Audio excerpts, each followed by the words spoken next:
Hello there, I'm Callum Johns and welcome to the EU in Review, and may the 4th be with you, as I at least plan to have this up on May the 4th. And this time I'm going to continue with talking about the classic Marvel run, and I'm going to be covering issues 7 to 10 in this episode. But I also need to throw back to the previous one, where I did issues 1 to 6, because I forgot to mention who wrote and illustrated it. So, issues 1, 2, and 6 are written by Roy Thomas and illustrated by Howard Chaykin. And issues 3, 4, and 5 were written by Roy Thomas and illustrated by Howard Chaykin and Steve Leialoha.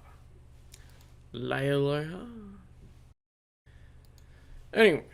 Now, straight on to these. I'm pretty much the same as last time with these. They don't have a blurb, so I don't have a blurb to read out for them. So I just get straight into my notes that I've written down as I read it. So, issue 7 was written by Roy Thomas and illustrated by Howard Chaykin. And one of the interesting things I thought was Han says laser gun instead of blaster pistol.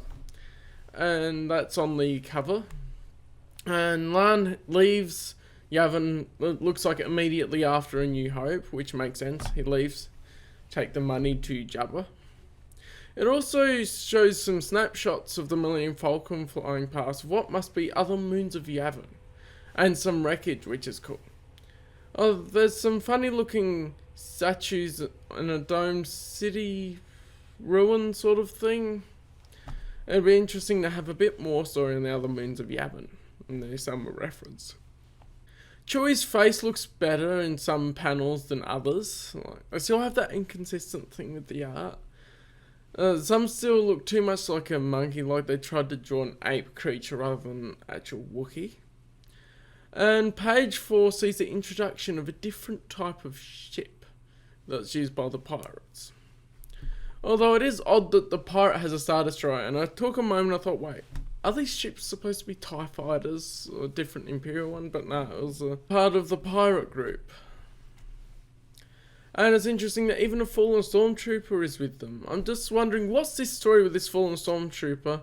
And that must be how the pirates got a Star Destroyer through this fallen stormtrooper. That's my headcanon anyway for it. It has Banthas on Aduba 3, that's the planet name, Aduba 3. So I guess they were exported from Tatooine, or Banthas are a lot more common and they're more an imported species. Han does mention not knowing the religion like he's supposed to know religions around the world. But the main thing he mentions is skipping Sunday school. They have Sunday school in Star Wars? What? I'm thankful that these are S-canon comics, because, yeah, it doesn't make sense. Also, art for the Banthas look weird. They don't look like the Banthas in the movies, basically. It also mentions High Galactic as a language, using different words, para and fi. But I have never encountered those words before in reading the EU. So, is High Galactic supposed to be Galactic Basic? Or is it supposed to be some other language that we hardly know? And it's interesting, on page 12, they call the fans Star Warriors.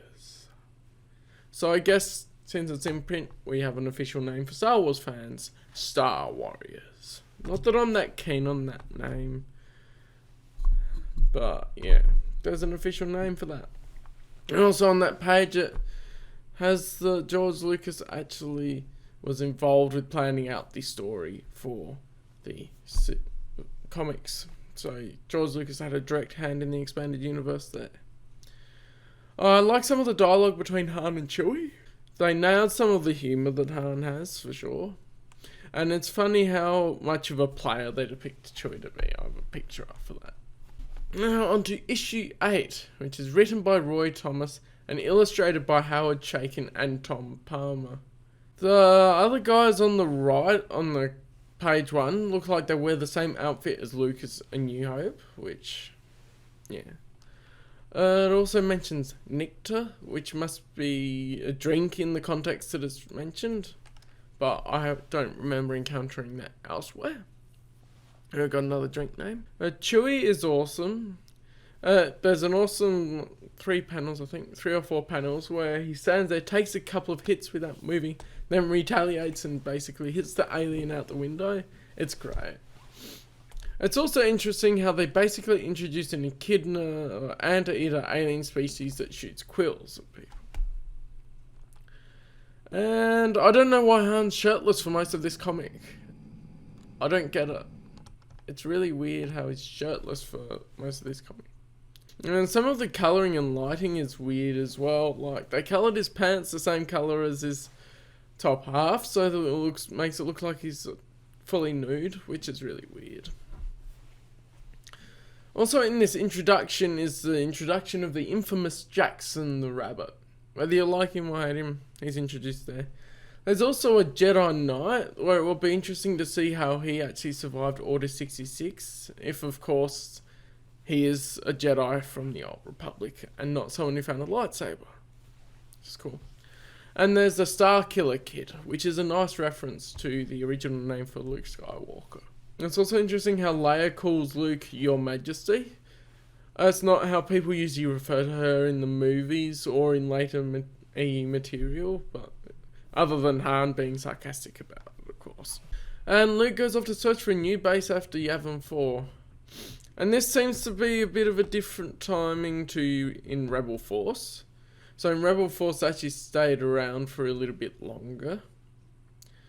And then left because of things happening. It's also interesting how the Cloud Rider's leader's name is Sergi X Arrogantus. And they even play on that. You say, he's the arrogant one. It's really cheesy and funny. So, on to issue 9, which is written by Roy Thomas and illustrated by Howard Chaykin. And it says that Tom Palmer is embellisher in residence. I don't know what embellisher in residence means. Whether he's embellishing some of the art or embellishing some of the facts so that it actually supports the Marvel comics being S-canon, because they're embellished and not the completely true story. There you go, for a reason for it being S-canon. Anyway.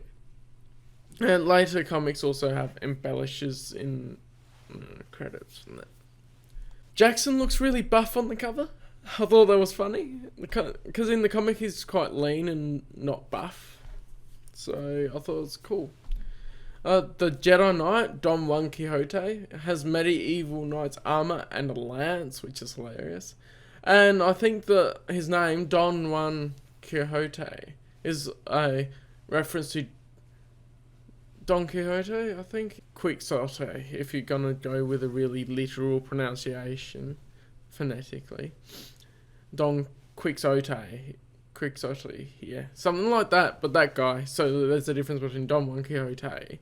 They spell the last name differently, but it sounds the same. And it goes through and reiterates the team, which just, to me, makes it feel superhero-y, as they made it. And of course, Marvel Comics would do that. So basically, like the Jedi Knight, Star Killer Kid, Amazer is one of the other ones, and Jackson and Han are basically your superhero team for this comic arc. However, it's also interesting how it says again in this issue, I realised it now when it mentioned it again, Amazer being part of the Black Hole Gang in the past actually connects this to the Curse of the Black Hole Pirates, one of the Clone Wars Junior novels. So, also whenever the Black Hole Pirates come up in other EE material, but that's the one I thought of. Yeah, Han finds a girl and hits on her, which is hilarious, and as he does. And pretty much Han and Chewie are being these players. It also mentions the Drexel system. And there's a Rhodian in the Force Unleashed with the name Drexel. And I believe he doesn't appear in the regular versions of the Force Unleashed, but he appears in the PlayStation 2 version, which is my childhood version that I played. Which is cool. He could appear in the others, and I might be misremembering, but I played the PlayStation 2 one more, so I remember it from that. It's also good that they don't shy away from some more adult themes, because Sergi X demands the daughter of the village chief, and they actually say about pillaging and having their way with the women, which is actually quite adult themes for a children's comic sort of thing. I find it hilarious as well how Don Juan Quixote also speaks like an old English medieval knight. It's pretty funny. I like the dialogue there, just because it's seems so out of place amongst all the other dialogue. And the village chief's daughter seems to just run around in the bikini the whole time for no reason, which I don't quite get. So there's this whole battle and everything going on, and then she just runs around in what looks like a bikini. I guess you gotta have that. It's a fan service. And some of the character designs seem similar to other Marvel characters as well. For example, the birdies look like Vulture, and from a picture I'll share earlier as well, when Chewie's a player, it looks like it could be a female Thor and a female Hawkeye. Just thoughts out there. And it's also interesting how there's an old man's thoughts cut through stone.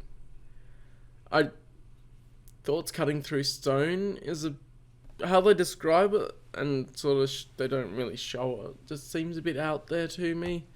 It's more that the Force will be able to lift up stones rather than cut through them like a lightsaber, as they say. That's where I'm thankful these are S-canon, because those details can not be correct. And then the final issue for this story arc is written by Donald Glatt and illustrated and co-plotted by Howard Chaykin. Co-plotted, I guess, because they changed the writer. The Behemoth is basically Godzilla, just face it. It's Godzilla that they put into the comics. Here. I'm noticing the art is inconsistent still, especially between the Buff Jackson, because the way I read it, the digital one had the cover of the comic at the end, so I'd just seen Buff Jackson then come into this comic and seen him skinny. But still inconsistent, and it's a bit odd. I'm liking Don Juan Quixote from a deluded man perspective. His quotes are cheesy medieval knight type ones, which are funny in the context of Star Wars, and I like to think of him as just an old man that found a lightsaber and now he's deluded himself into thinking he's a Jedi Knight. And he's gone off of this whole thing of, this is what a knight is, and it should be the medieval type of knight rather than what we had in the prequels, sort of thing. And as Leia going off by herself is silly. In all the other stories I've read of Leia so far, she's always convinced someone else to come and help her. And going off by herself, realistically, will probably get her killed.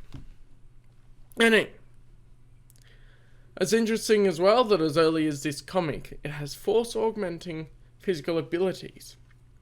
As long as this is true and he's not just really lucky in the moment, with Don Juan dodging a laser from the Behemoth.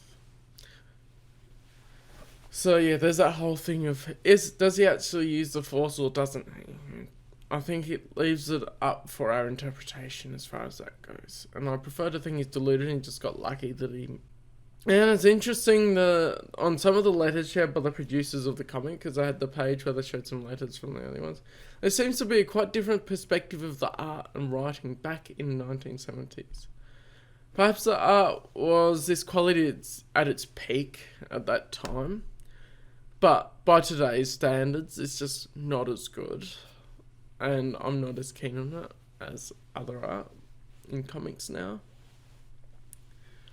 Han does wield the lightsaber from Don Juan for a bit, which is interesting. And it makes sense because he actually looks like he wields it very clumsily. And he doesn't really know how to use it, but he just sort of sticks a pointy end, as you do. The other odd thing I found at the end is they place this importance on the Starkiller kid growing up at the end. Even though he's sort of there and helps a little bit, but what character development is there? I didn't see this character development with the Starkiller Kid to merit them mentioning it specifically, of him growing up into a man instead of a kid. And yeah, this is the end of the story about Han Solo. Well, this is the end of this story arc, at least, with Han Solo and that group. I'm sure some of them will appear again later. And in this story arc, Han seems to be portrayed more of a hero than he usually would, at least in this era, when he's more cynical and out for himself. Pretty much just sticks with Chewie. Overall, and I'm enjoying these as a look back and keeping in mind that they're S-canon and it's from the old days of Marvel. They're just pretty much a fun, quirky adventure. Which is what you want from comics in a way. Especially from the comics at the time, back in the 1970s with Marvel, and that they wanted this quirky, fun escapism rather than something that makes a bit more sense within the timeline that's developed as it is today. So those are my thoughts on issues... What was it? So those are my thoughts on issues 7 to 10. And what do you think of this story arc? What do you think of Jackson the Rabbit? And what do you think of the other characters in this story? I'm interested to hear people's points of view on the characters. And on the Marvel Comics in general. And thanks so much for watching. Be blessed, and I'll see you in the next video. Bye.